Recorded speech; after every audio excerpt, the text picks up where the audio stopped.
falar um pouquinho hoje sobre um problema, na verdade uma situação que tem afligido muitas pessoas, principalmente nesse ano de 2014.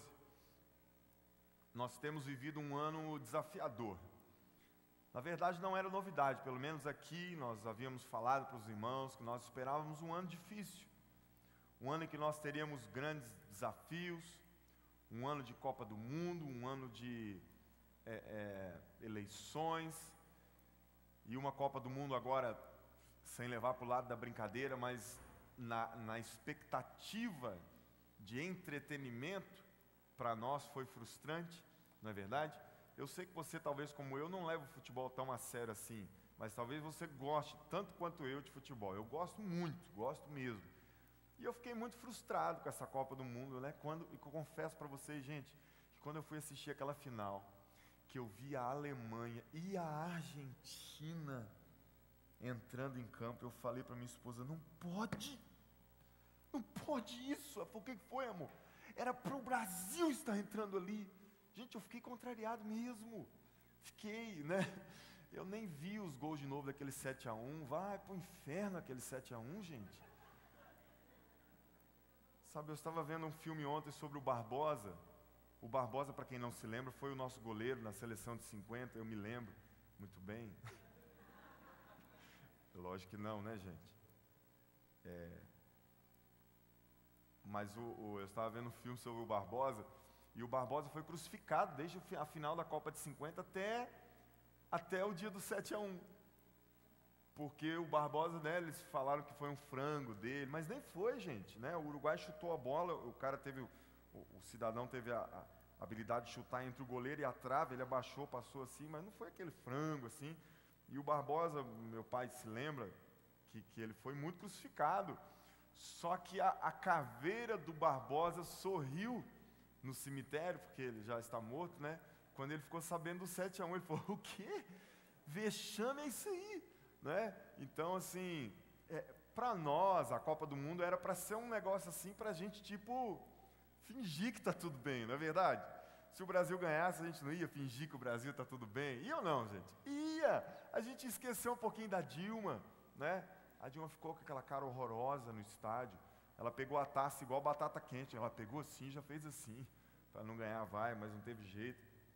Então era para a Copa do Mundo nos trazer um confete, um enfeite, mas não deu. Foi piorar a situação. E eu vejo a mão de Deus nisso tudo, sabia? Não que Deus entre em futebol, porque eu concordo com o pastor Alexandre quando ele pregou que se Deus entrasse em futebol ia ser complicado, né? Porque ia ter que atender todo mundo. Mas eu vejo a mão de Deus até nisso. Porque então nós caímos em si, como filho pródigo, de que nós precisamos fazer uma faxina no Brasil. E hoje eu não vou falar sobre política, amém? Isso vai ficar para uma próxima oportunidade, mas nós vamos chegar nesse dia sim. Mas eu quero falar um pouquinho sobre algo que anda muito desorganizado no Brasil. E algo que anda muito desorganizado na vida de muitos cristãos, de muitos crentes, que é a vida financeira. E eu quero, em algumas palavras, compartilhar com você algumas coisas que eu tenho aprendido ao longo desse tempo, que tenho pastoreado e que tenho vivido como cidadão, como homem, como pai de família, como quem trabalha, como quem paga suas contas, compra, paga. Eu tenho aprendido algumas coisas e tudo que eu vou falar aqui para vocês, queridos, tem base na Bíblia. Amém? Não base naquilo que eu acho que é certo. Porque eu e você, olhe para mim e preste atenção, nós não podemos pautar a nossa vida, nós não podemos agir de conformidade com aquilo que nós achamos que é certo. Não, eu acho que isso é assim. Isso não cabe para um crente. Isso não vale para um cristão. O cristão tem que fazer o seguinte, eu faço porque a Bíblia diz que é assim. Amém? E aquilo que eu acho fica em segundo plano. Então o que eu vou compartilhar com vocês aqui não é uma axiologia minha, é coisas bíblicas, amém? Não é o que a maioria fala, né? Ou o que eu acho que vai dar certo. Você já viu que a tendência nossa é seguir aquilo que a maioria está falando que é certo? E isso é um mal. Por exemplo, ontem mesmo teve uns familiares nossos que vieram de Santa Catarina, e ontem eles passaram uma tarde e uma noite com a gente, foi muito bom recebê-los.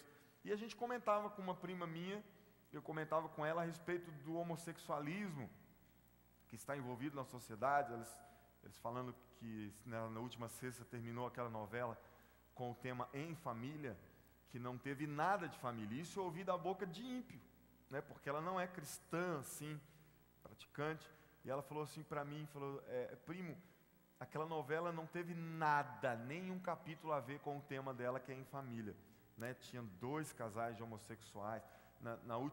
Na penúltima novela, o casal de homossexual deixou para dar o beijo no último capítulo, nessa já deram nos primeiros capítulos, passaram a novela inteira se beijando. Então, assim, o homossexualismo, ele virou moda, né? E daqui uns dias, vai ser assim absolutamente normal. E aí, por isso eu e você vamos começar a praticar ou permitir que os nossos filhos pratiquem e ensinar que isso é uma prática normal, porque a maioria, se bem que na minha opinião não é a maioria, ainda é uma minoria, mas essa minoria são os atores, são os apresentadores de telejornais, são aqueles que dominam a mídia. Então essa minoria está influenciando uma grande maioria. Mas daqui um tempo, daqui muitos anos, e eu espero que muitos mesmo, vai ser o pensamento de uma grande maioria, que o homossexualismo é algo normal. E aí por isso eu e você vamos pensar que é também? Não, a gente não vai pela cabeça da maioria. A gente vai pela Bíblia Sagrada. Diga para quem está do teu lado, a Bíblia é a nossa bússola. Amém? Porque eu lembro do tempo que o homossexualismo era proibido. Depois ele foi tolerado, agora ele é aceito e daqui a alguns anos será obrigatório, né? Misericórdia. Você pode dizer misericórdia aí? Leia comigo um texto que está em Eclesiastes. Vamos lá na Bíblia? Você vai aí, acha os Salmos bem no meio, Provérbios. Depois está lá o tal do Eclesiastes.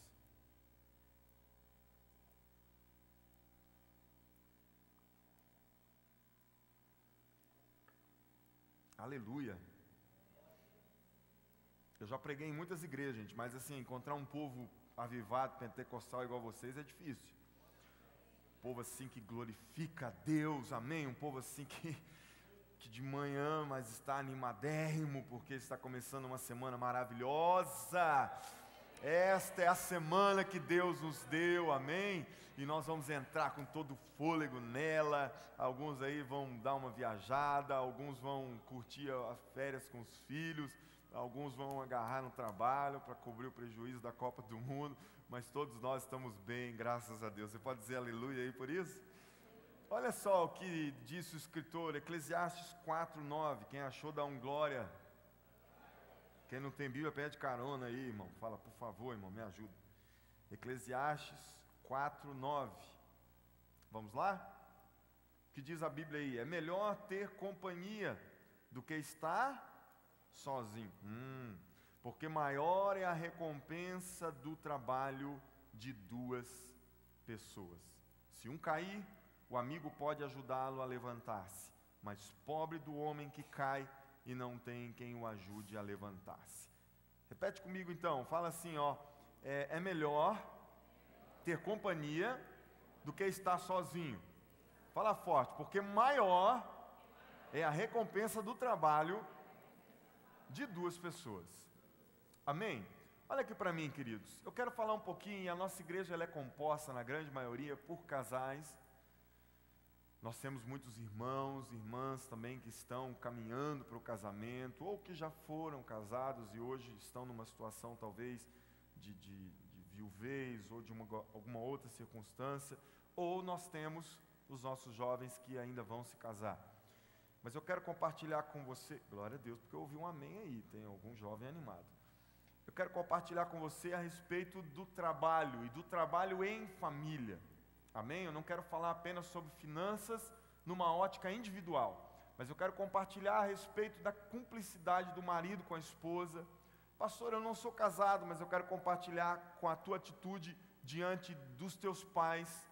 Você que é moça solteira, você que é rapaz, eu quero que você contextualize essa palavra na tua realidade como filho, junto com os teus pais, ou se você mora com os teus irmãos, enfim, essa palavra é para você aplicar em toda a tua família, amém? E não só de forma sozinha, porque o sábio diz aqui em Eclesiastes que é melhor quando dois trabalham. É melhor serem dois do que um, porque existe uma recompensa maior pelo seu trabalho.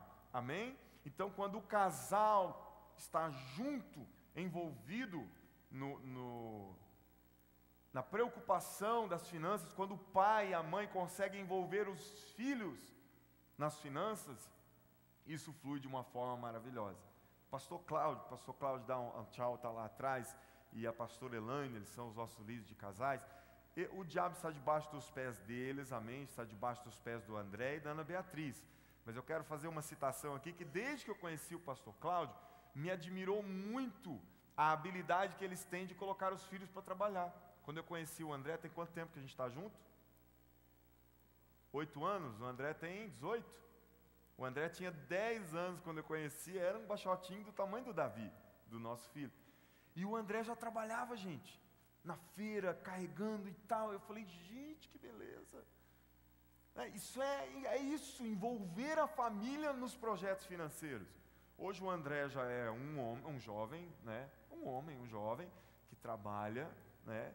Já está até pensando daqui 6 anos em namorar, gente. Então, até escondeu lá na iluminação. Então, isso é resultado de quê? Da habilidade dos pais envolverem os filhos nas finanças. Eu quero falar também um pouquinho sobre isso. A Bíblia nos aconselha, queridos, que toda a família deve estar envolvida.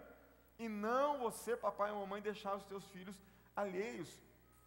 Quando Deus cria Eva, depois a gente vai ler melhor sobre isso, Ele cria ela no sentido de ajudadora, de companheira.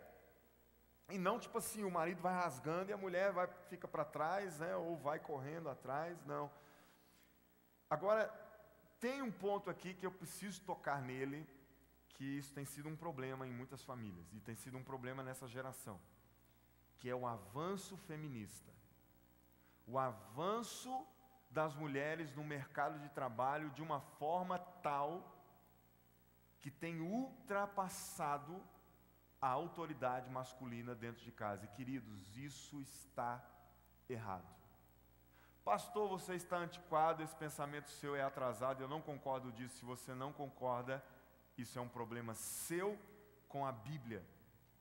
Porque o formato original de Deus não é, e eu repito, não é para que a mulher assuma, preste atenção, a responsabilidade financeira de um lar.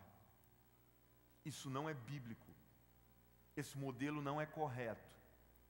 A mulher não foi criada para assumir a responsabilidade financeira do lar. E esse tipo de palavra dificilmente é pregado, porque isso contraria muita gente.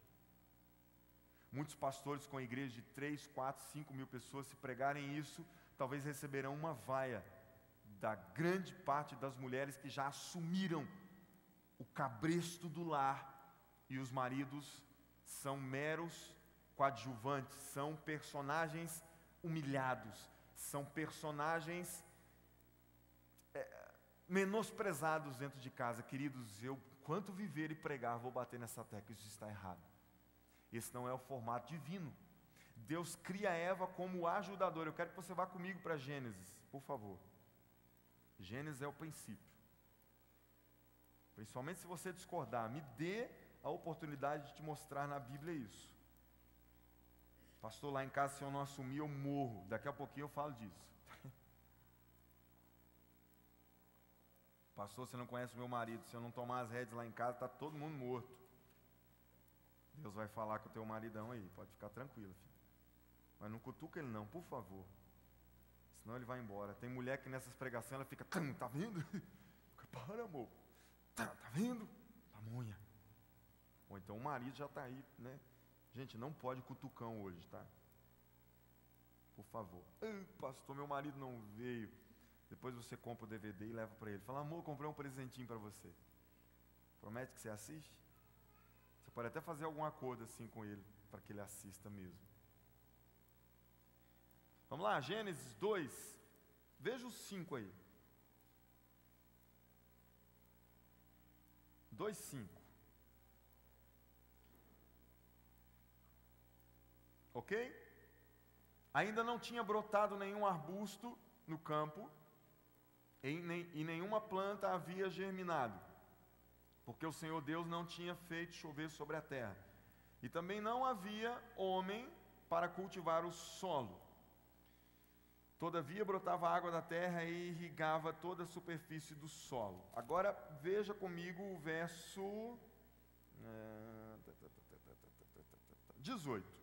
Então o Senhor Deus declarou: não é bom que o homem esteja só.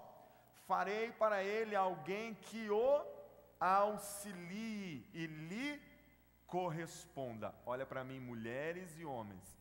Quando o Senhor criou o casal 1.0, ou seja, o casal original, Ele criou a mulher na qualidade de ajudadora e não de provedora.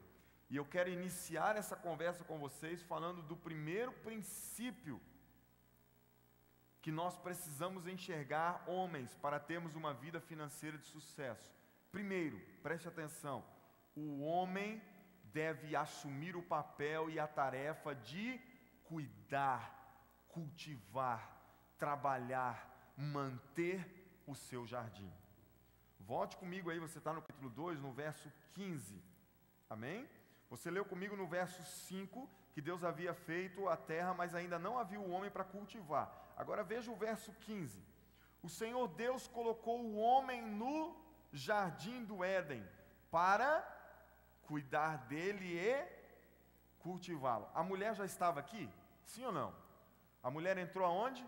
No verso 18. Está para frente. Olha para mim, queridos.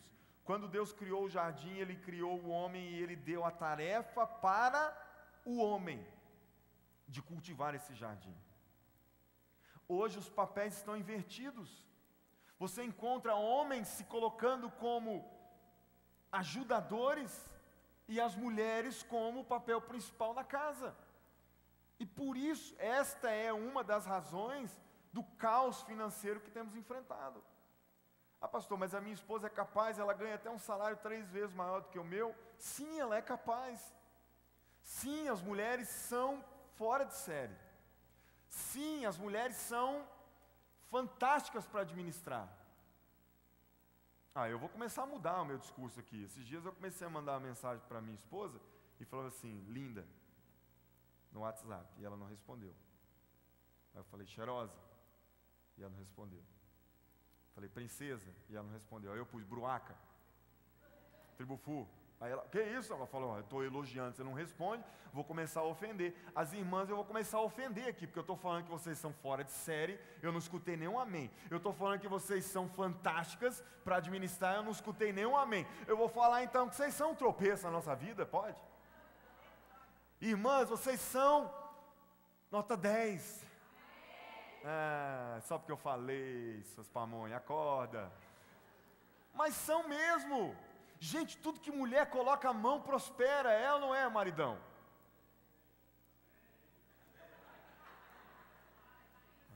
Amém, eu digo amém. Mas por isso, olha para mim, a gente relaxa. Porque a mulher começou a trabalhar e ela conseguiu um bom salário. E aí eu penso, não, ela sustenta a casa. Está errado. Olha o papel de Eva no relacionamento com Adão. Ela era ajudadora, ela era auxiliadora. Escuta isso, maridão, e eu sei que talvez alguns não vão gostar, ou algumas mulheres talvez não gostem. Mas tudo que a mulher fizer dentro de casa é para acrescentar, é para enfeitar, é para florescer, e não para servir de coluna, e não para servir de base principal. Mulher não tem estrutura para isso. Você, maridão, tem que ser a coluna principal.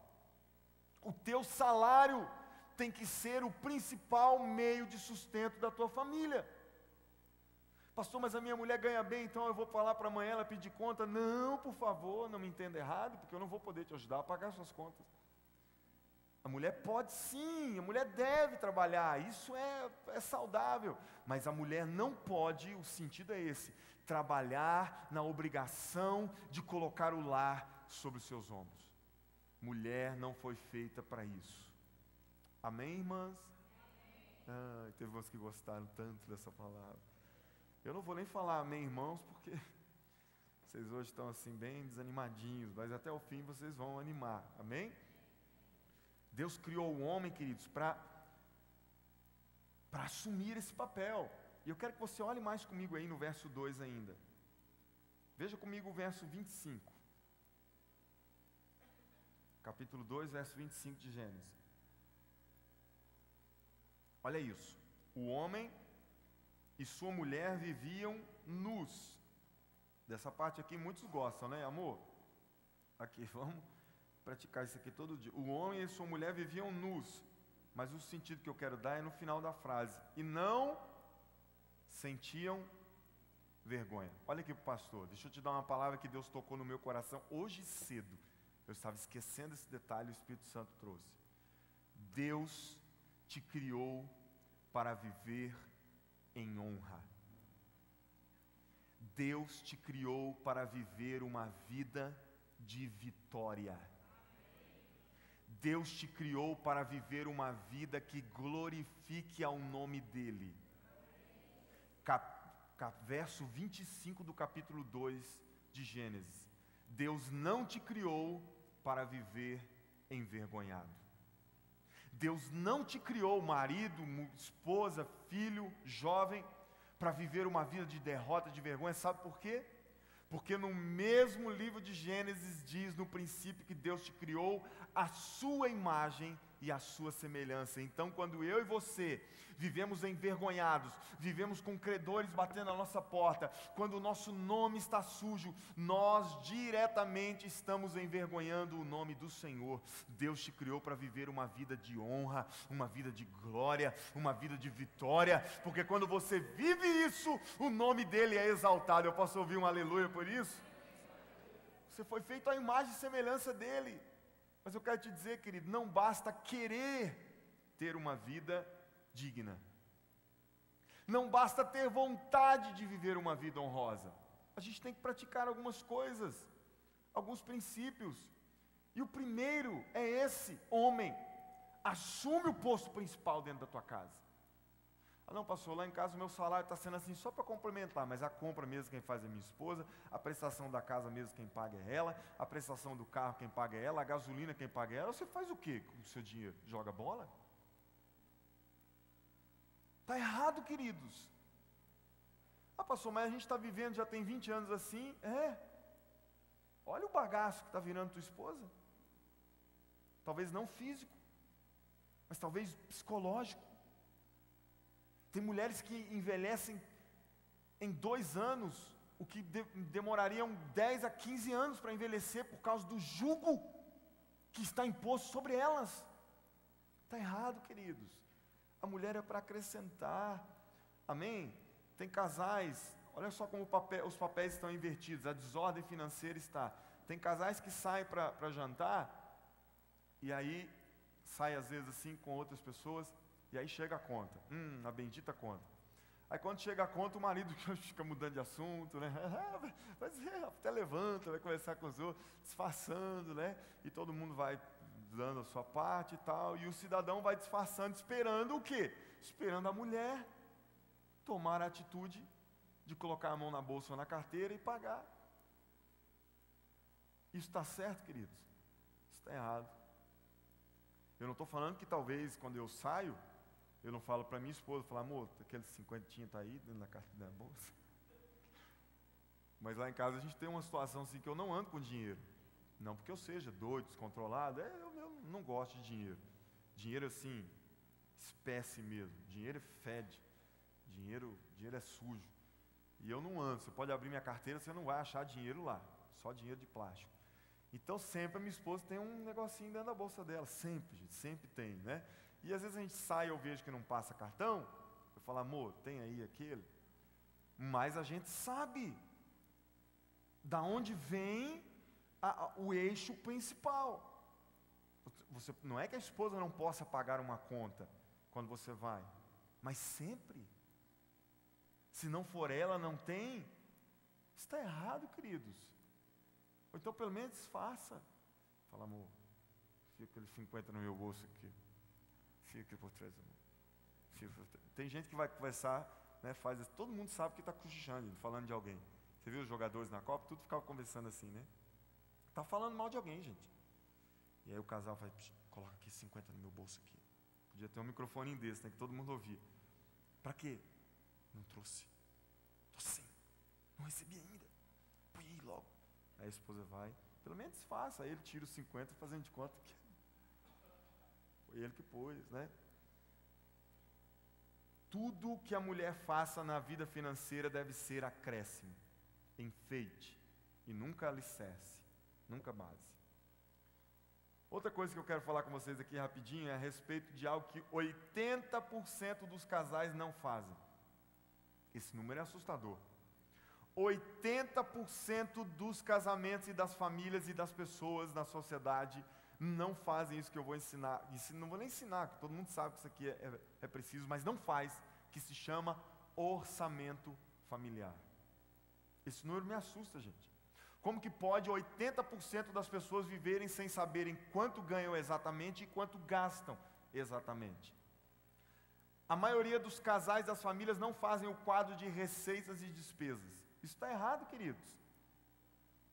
E outra coisa, o casal precisa unir o orçamento. Pastor, você está falando coisa aí que eu não... Eu acho engraçado, gente, o casal que não une o orçamento. Se fosse eu que tivesse feito o casamento de casais que não unem, por exemplo, se eu fizer um casamento e descobrir que um casal que eu realizei a cerimônia não une as finanças, eu quero conversar sério com esse casal e dizer assim: vocês fizeram sexo depois da bênção no altar? Sim, fizemos. Então essa parte agradou virar uma só carne, mas a parte do bolso não. Eu não consigo entender como é que um casal vive assim: o meu salário e o teu salário. Isso é meu dinheiro e isso é seu dinheiro. Sabe, tem que estar junto, queridos. Pastor, então você está se contradizendo, que você disse agora há pouco que é o marido que tem que pagar a conta. Não, eu disse que a veia principal do sustento tem que ser o marido.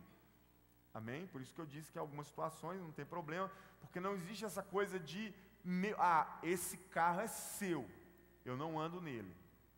Tira a mão do meu carro. Tira a mão do meu espaço no guarda-roupa.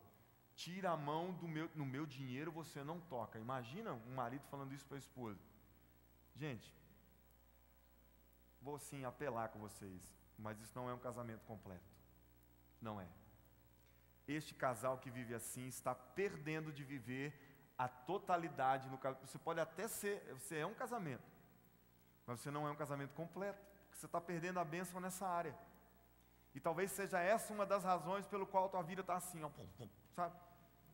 Tem esposa que não sabe quanto o marido ganha. Isso para mim é um escândalo, gente. Eu creio que nem tem isso aqui, por isso que eu não vou gastar muito tempo.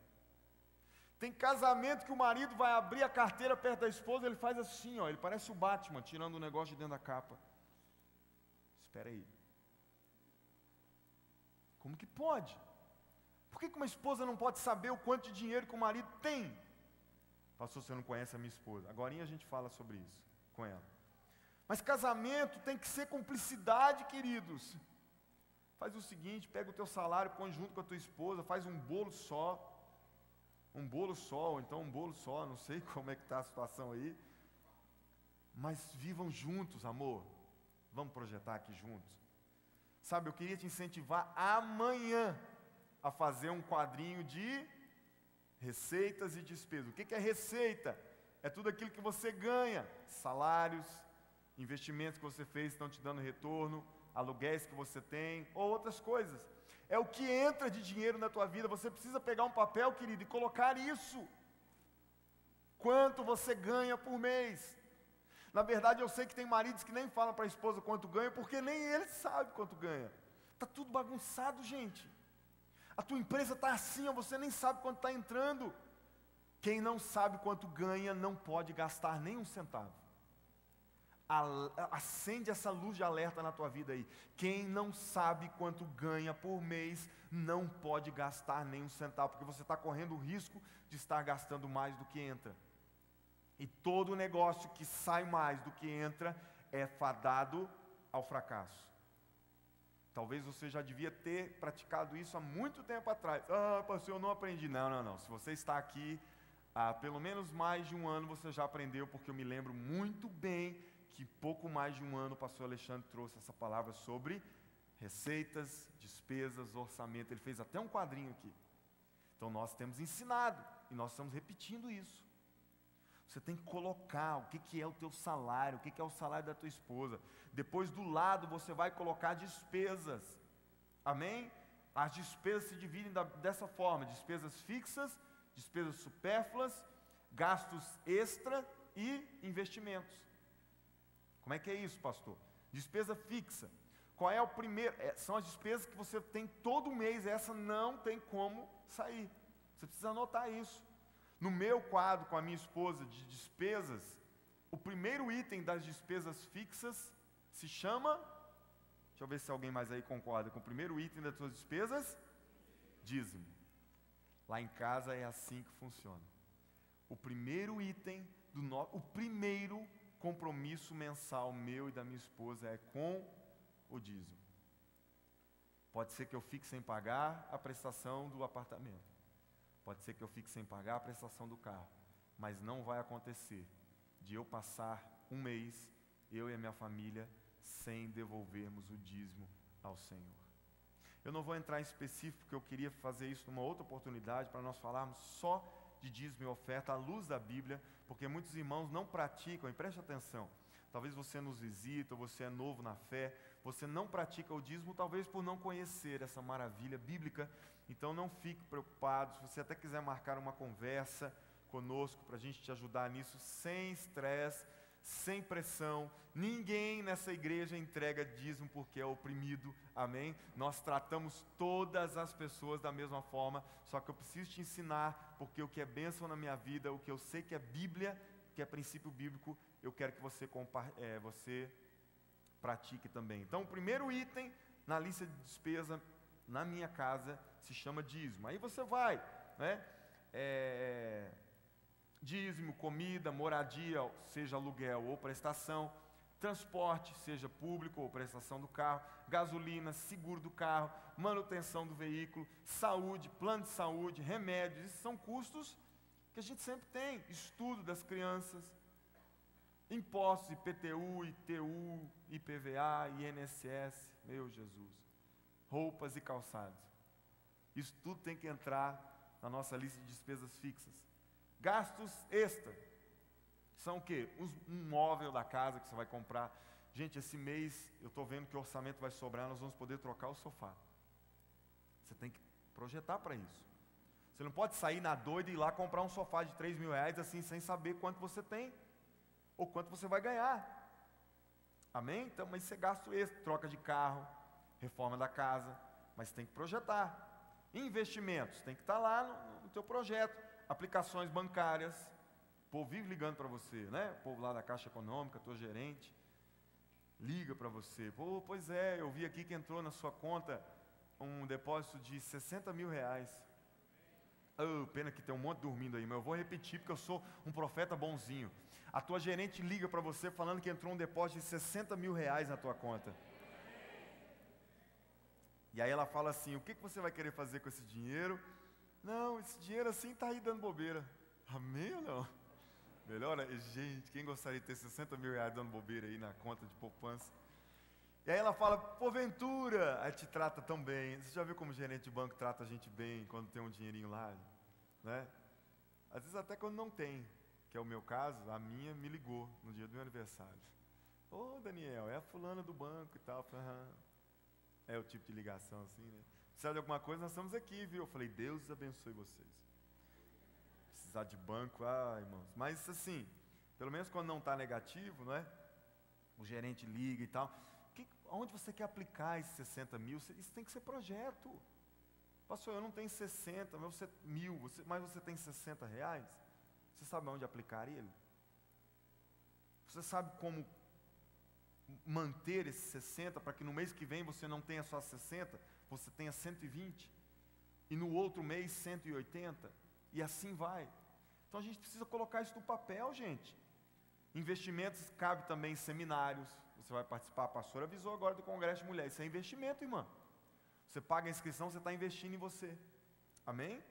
Seminários, algumas irmãs vão para o congresso também lá do Diante do Trono, isso é investimento, coisa é caro, mas é curso de capacitação. Cadê o Douglas? O Douglas está aqui, o Douglas está fazendo, como é que chama? Slackline. O Lucas chegou para mim esses dias e falou, pastor, eu estou fazendo slackline. Eu falei, que isso, meu filho? Isso é de passar no cabelo? Ele, não, pastor, é aquele negócio que a gente fica assim, em cima da corda, pulando assim, sabe?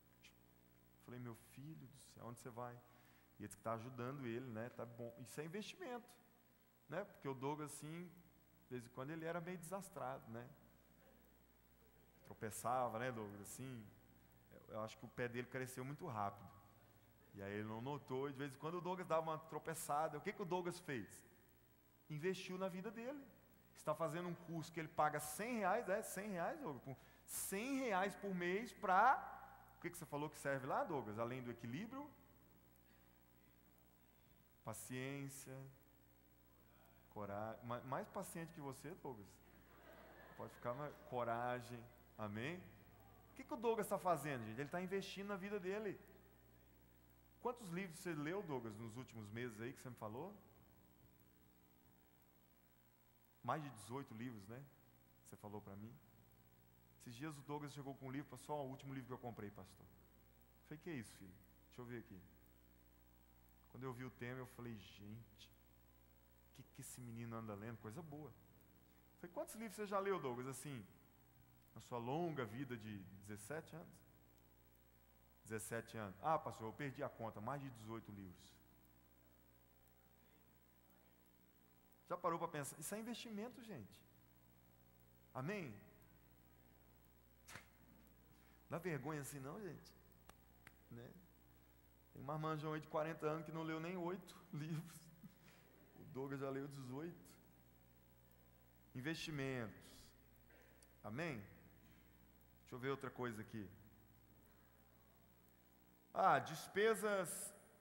Imóvel, por exemplo, é um investimento. Eu vou comprar mais uma casa, amém? Um apartamento em Caldas Novas, vou alugar. E despesas supérfluas. O que é supérfluo, gente? Passeio, viagem. Tem gente que simplesmente resolve viajar. Vai para onde? Eu vou para a Europa. Europa? Achei uma passagem aí de R$800. Beleza, a passagem é 800, mas e a hospedagem lá? Você já viu? Aí vai só com a passagem. Chega lá, arrebenta o cartão de crédito. Comida. Tem que projetar, gente. Outra coisa supérflua, lanche, pizzaria, futebol, pescaria, beleza, salão, unha, cabelo, sobrancelha, depilação, joias, festa de aniversário. As irmãs não vão concordar que isso aqui é supérfluo, eu já sei. Principalmente a Júlia que está ali, que é dona de salão. Pastor, não faz isso comigo não.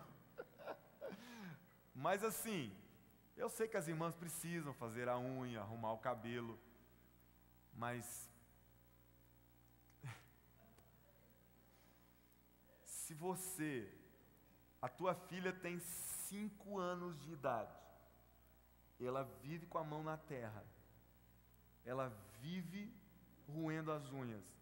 Quanto que é para fazer uma unha, Júlia? Pé e mão, 25. Aí a mamãe vai e paga 25 pila para fazer o pé e a mão da menininha de 5 anos, que quando ela sair dali, ela vai roer areia. Rasgando R$25.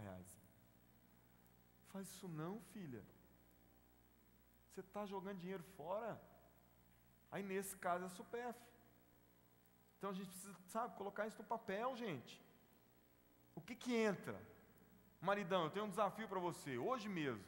Não é para acabar com o domingo não, é para entrar a semana abençoada. Senta com a tua esposa e vê quanto está entrando por mês na tua casa. Pastor, a minha empresa está tão grande que eu nem tenho como fazer o controle. Não, então a tua empresa está ao caminho do buraco. Se você não tem como fazer o controle do que entra na tua empresa, eu sinto em te dizer que você é um sério candidato a falir. Misericórdia, pastor, não adianta dizer misericórdia, são princípios que a gente tem que praticar. Outro princípio aqui, gente. É importante o casal ter acordo no que vai fazer. Gênesis 11 fala da Torre de Babel, a Bíblia diz que eles falavam a mesma língua e por isso Deus falou que tudo que eles quiserem fazer vai dar certo. O casal tem que falar a mesma língua. O marido trabalha o ano inteiro para trocar de carro no fim do ano, e a mulher trabalha o ano inteiro para pintar a casa. Quando chega no fim do ano, o que vai dar? Vai dar briga. Porque ele vai querer trocar de carro e ela vai querer pintar a casa. Né? Eu trabalhei para pintar a casa, e ele fala, eu trabalhei para trocar de carro. Tem que falar uma mesma língua, gente. Vamos fazer projetos juntos. Vamos sentar e ver amor, bem, cheirinho, sei lá, boneco, como é que você chama ela, né? Vamos, o que a gente vai fazer nos próximos, até o fim do ano? Amém? Ter acordo, gente, caminhar do lado. Maridão, deixa eu te dar uma notícia boa. Tua esposa não é tua inimiga, não. Amém? Ela não quer te deixar pobre, não. Ela quer te ajudar. Tem mulher que fica igual aquele gatinho assim do Shrek, quando abre aquele olhão assim, sabe? Olhando para o marido, esperando ele compartilhar com ela alguma coisa, mas não. O ignorante entra e sai, não fala nada. Está se arrebentando, está acabando com a vida financeira da família, mas não chama a esposa para perto, faz projetos junto com ela, meu querido. Amém? É melhor serem dois do que um. E aqui eu entro no terceiro ponto, que talvez eu vou contrariar a gente. Mas isso está ligado a passar, preste atenção no terceiro ponto, passar a administração para quem é mais competente. Preste atenção.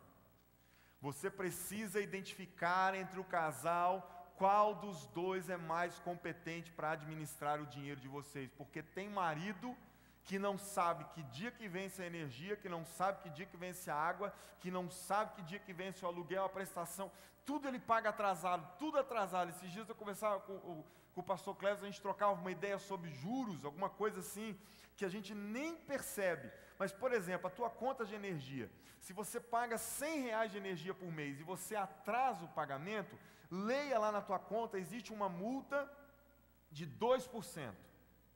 Se você atrasa, não paga a tua energia simples, R$100 no dia, na próxima já vai vir R$2 embutidos na próxima conta. Ah, o que são R$2? R$2 é dinheiro de balinha, Mas sabe quanto tempo você demora para ganhar R$2 se você aplicar na caderneta de poupança, que dá 0,5% ao mês? Você vai demorar 4 meses para entrar esses R$2 que você gasta assim, só porque não pagou a conta de energia no dia certo. Mas você, talvez homem, é como eu, meio desligado com isso. Então o que você deve fazer? Passar tudo para a mão da esposa, que é organizadérrima, que tem uma cabeça fantástica, como diria o Tiririca, lembra de tudo. Amor, hoje é dia do aluguel, está aqui o dinheiro separado, paga lá, meu bem, meu cheirinho, minha princesa, né? Não, ela está falando para o marido, né? Meu Hulk, meu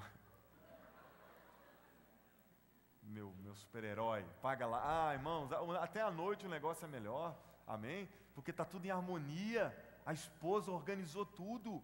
Agora lá vem o marido todo lascado, aluguel atrasado, água atrasada, energia atrasada, cortou tudo. Ele chega em casa, o que a mulher faz? Ela está na porta com as contas assim, aqui miserável.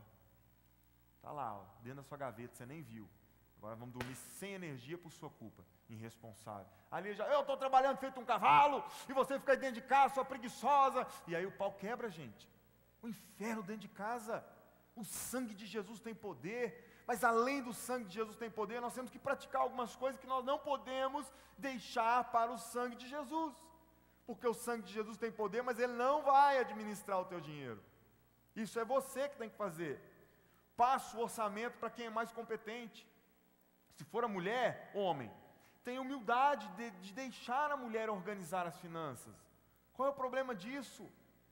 Talvez você está se arrebentando lá na tua empresa porque não tem quem organize. Chama a tua mulher para trabalhar com você. Amém? Eu acho lindo os casais quando eu vou, e tem vários casais aqui na igreja assim, que passam o dia inteiro com a esposa, trabalhando junto. É desafiador, gente. É desafiador, não é brinquedo não. Né? Porque tem marido que sai 6 horas de casa, volta 7 da noite, beleza. A esposa também foi, vai trabalhar o dia inteiro junto, eu vou falar para vocês. Mas é maravilhoso. Porque você vive de forma muito mais intensa, é claro, para quem pode, né? Isso, tem circunstâncias que não encaixam, mas passa para a esposa, se ela for melhor, mas pastor, minha mulher, você não conhece ela. Eu sei, gente, eu sei que tem mulheres que nem o devorador se atreveria a deixar as economias que ele tem na mão delas, porque elas gastariam até o que o devorador tem dos outros. Eu sei que tem mulher que compra 15 pares de sapato, como se ela fosse uma centopeia. Eu sei que tem mulher que é descontrolada, que se ela pudesse, ela gastava até o que não tem. Aí nesse caso, o que você faz, irmão? Você vai dando de pouquinho para ela, ensinando. Pega esse 50 aí, semana que vem a gente conversa para ver como é que vai ser. Passa a semana e eu quero ver sobrar. Sobrar. Trata com ela, sabe? Ensina a unha. Você tem que ensinar, marido. O marido também tem essa posição de paizão. Ensina essa descontrolada a colocar a cabeça dela no lugar certo. E aí depois você vai ter uma companheira que te ajuda. Mas a maioria das mulheres tem essa habilidade. Amém ou não, irmãs? Ah, Jesus, que beleza. Só que nós homens, por causa do orgulho, é ignorante. Não, lá em casa, se você faz assim, pastor, é porque você é um pamonha. Lá em casa eu sou idiota. Eu que cuido de tudo. Mulher não põe a mão em nada. Tá tudo bem, querido, na tua vida? Tá maravilha, sim, 1000 maravilhas. Se tá tudo bem, põe a mulher junto que vai melhorar. E se não está tudo bem, põe a mulher junto que fica bem. Amém? Então, você precisa atentar para esse princípio. É um conselho bíblico que eu te dou. Amém? Se você é descontrolado, passa esse cajado para tua esposa. Permita ela te ajudar. Tem mulher que não sabe nem quanto paga de energia por mês. Na verdade, tem mulher que nem sabe que paga energia no mês. Sabe o que acontece quando o marido morre? Chega a conta, ela fala: que isso?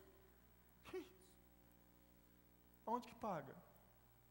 O marido morre e deixa o cartão com R$1 milhão na conta.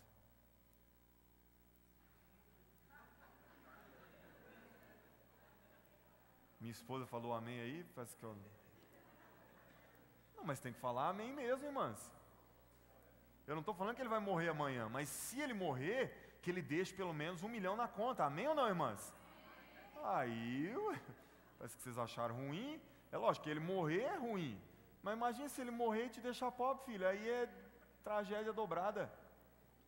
Faz esse abençoado fazer pelo menos um seguro de vida. Aí ele morreu, deixou um seguro de vida de R$1 milhão para você. Você vai chorar assim, uma semana, né? Mas logo daí, aí vai vir a cartinha. Você tem um seguro de vida do finado Daniel Zimmermann, no valor de R$1 milhão.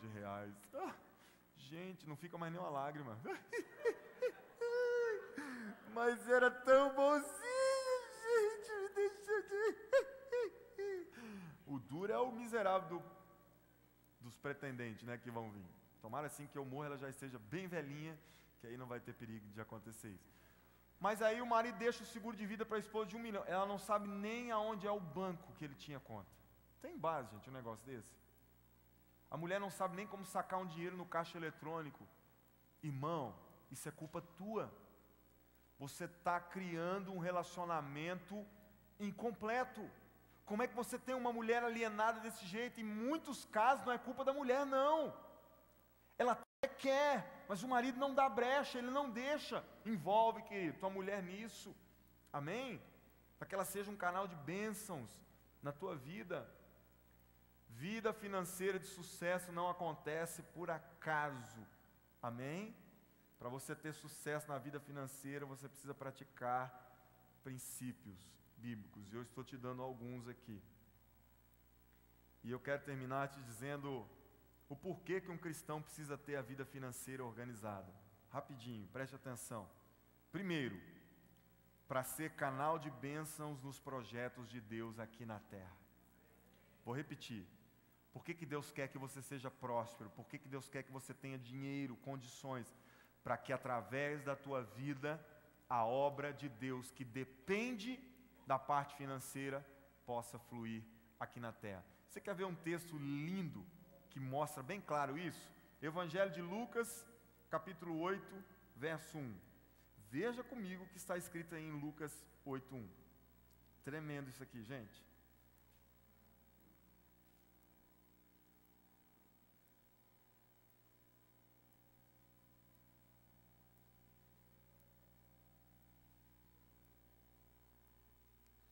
Acharam aí o Lucas 8:1? Depois disso, Jesus ia passando pelas cidades e povoados, proclamando as boas novas do reino de Deus. Os 12 estavam com ele, olha só, e também algumas mulheres que haviam sido curadas de espíritos malignos e doenças. Olha a lista: Maria, chamada Madalena, de quem haviam saído 7 demônios; Joana, mulher de Cusa, administrador da casa de Herodes. Olha essas mulheres: Joana, Susana e muitas outras. Olha isso. Essas mulheres ajudavam a sustentá-los com os seus bens. Olha aqui para o pastor. Você acha que quando Jesus vivia com seus discípulos andando de cidade em cidade, quando ele ia comer, ele fazia um milagre e aparecia um pão e o peixe assim direto? Não. O ministério, ele poderia ter feito isso porque fez algumas vezes, mas por que Jesus não fez sempre? Para nos ensinar que as nossas finanças, os nossos bens são para patrocinar a pregação do Evangelho. Essas mulheres aqui, que a Bíblia cita o nome de 2, Joana e Susana e algumas outras, eram mulheres que investiam. Elas, através das finanças, elas investiam, ajudavam, elas patrocinavam o ministério de Jesus. Então eu repito, tudo que Deus te der, ou a razão que Deus quer te dar uma vida financeira digna, abençoada, é para você ser bênção nos projetos dele aqui na terra. Amém? Deus quer te usar nos seus projetos aqui na terra. Eu posso ouvir um amém? Deus quer te dar muito para que você patrocine a obra dele aqui.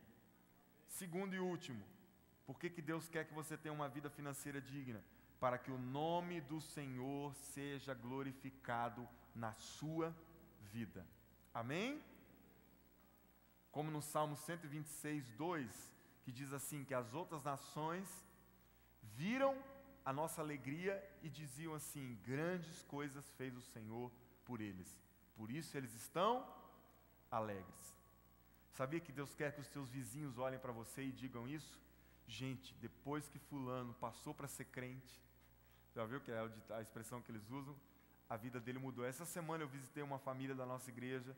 Quando eu cheguei lá, eles falaram assim: pastor, a nossa família está maravilhada do que Deus tem feito nas nossas vidas nesses últimos 4 anos que nós decidimos a servir Deus de verdade. Eu falei: glória a Deus por isso. Agora a família que fala assim: pastor, a minha família olha para mim e eu sou motivo de vergonha. A forma que está a minha vida financeira tem sido motivo de chacota para os meus familiares. Quem é envergonhado na verdade, querido? É o nome do Senhor. Então isso é sério. Você precisa ter uma vida financeira digna, abençoada. Amém? Enquanto muitos têm envergonhado o nome do Senhor, na passagem de Jesus e Pedro lá com o dinheiro na boca do peixe, para que Jesus fez aparecer o dinheiro lá? Para que eles não se escandalizem. Tua vida financeira deve ser para glorificar o nome do Senhor e não para escandalizar o nome do Senhor. Cristão, quando ele está com sérios problemas, sabe? Ele de certa forma é observado pelas pessoas. Deus quer prosperar a tua vida. Você pode ficar de pé aí no seu lugar, porque eu quero orar para que isso aconteça daqui para o fim desse ano.